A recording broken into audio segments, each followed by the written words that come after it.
Good evening, ladies and gentlemen, and welcome to your immediate post-match Gers Net reaction after Rangers' 2-1 victory over Aberdeen in tonight's Scottish Premiership encounter at Ibrox Stadium, brought to you in association with Forest Precision Engineering. My name's Kris, joined, as I was at the weekend, by Mr. Scott Bradley. And Scott, mate, that was one hell of an encounter. That's something that I think in 3 months' time, if we do the business, we're going to be looking back tonight and saying that was a really important victory. Yeah, my heart is still all over the place right now, Craig. It was a roller coaster, it really was. But games like that win you league titles. Absolutely. That was massive.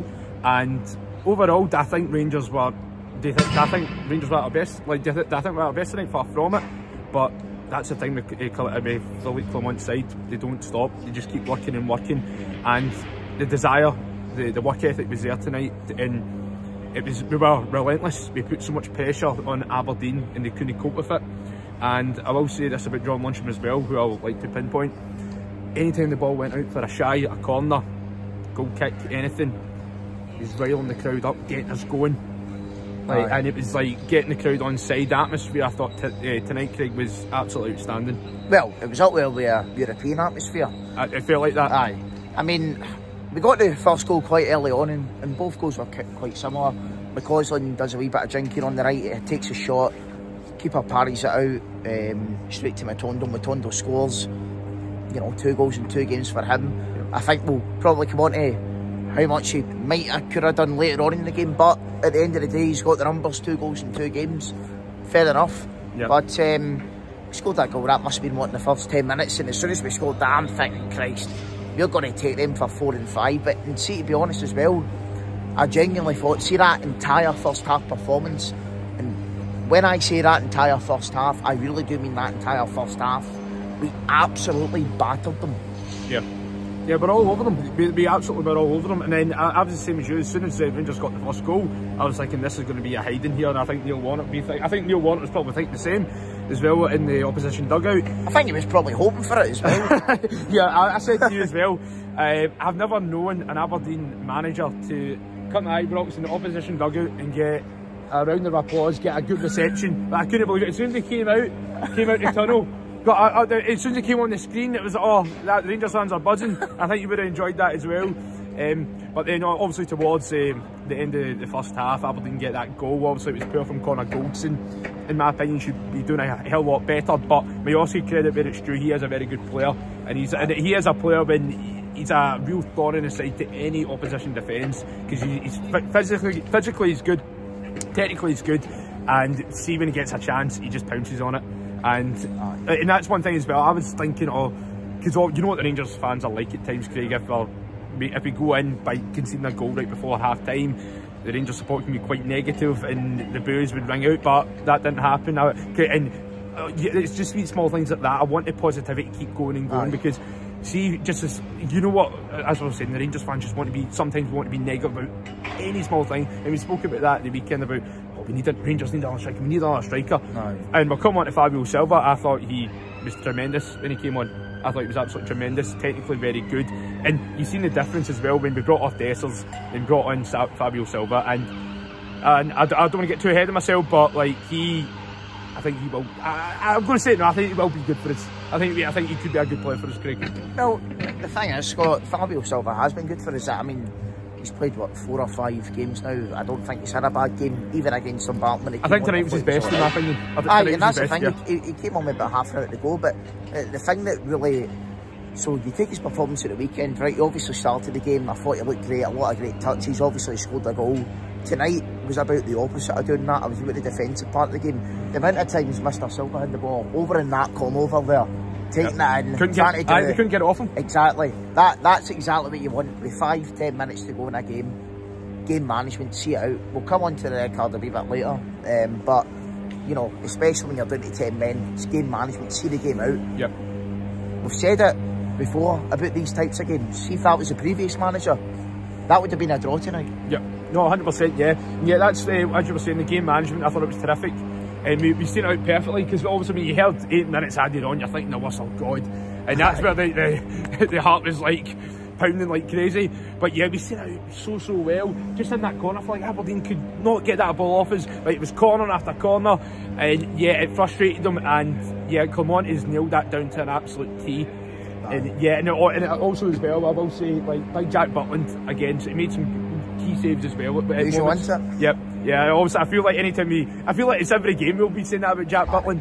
But I'll ask you this, Craig, who would you say your man of the match was tonight? I would give it to Lunny. Aye, probably as well. I mean, we'll come on to the goal scorer, can't we? I mean, I won't lie, I thought he was absolutely terrible. I thought he had a terrible game, but do you know what he done? He scored the winning goal. I thought he was alright. I thought he was alright tonight. To be fair, I felt he was a wee bit lackadaisical. Sometimes he could have made a final pass, he never done it. But do you know what I love about him? The fact that he keeps going.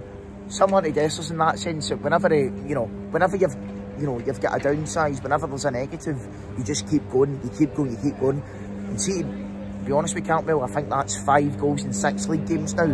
By the way, he's got his critics. I'm one of them. I'm one of his biggest ones. And by the way, guys, the reason I'm one of his critics is because we know what he can do. We know what he's capable of. That's why we're so critical of him.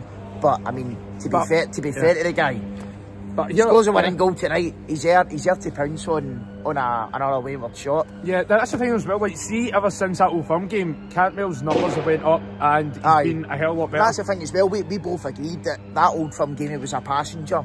Right, I think it was a worse in my opinion. Yeah. Everyone could agree with that. And you said at the weekend as well, you know, you want him to get the numbers, To be fair to him, since that game, since the new year, he's cracked on again. 100%, yeah. And that's the one thing I will say as well, right? Just about the Aberdeen goalkeeper, Roos. In my opinion, I thought he had a great game tonight. He was just, for the 2 goals, that's where he let himself down. And because it was, see, during the game as well, we were creating the chances, and he was just saving, he was making save after save. And I was like, oh, we can't get a second here. But obviously we took, oh, the big boy day. Good result tonight. Good results, Magic.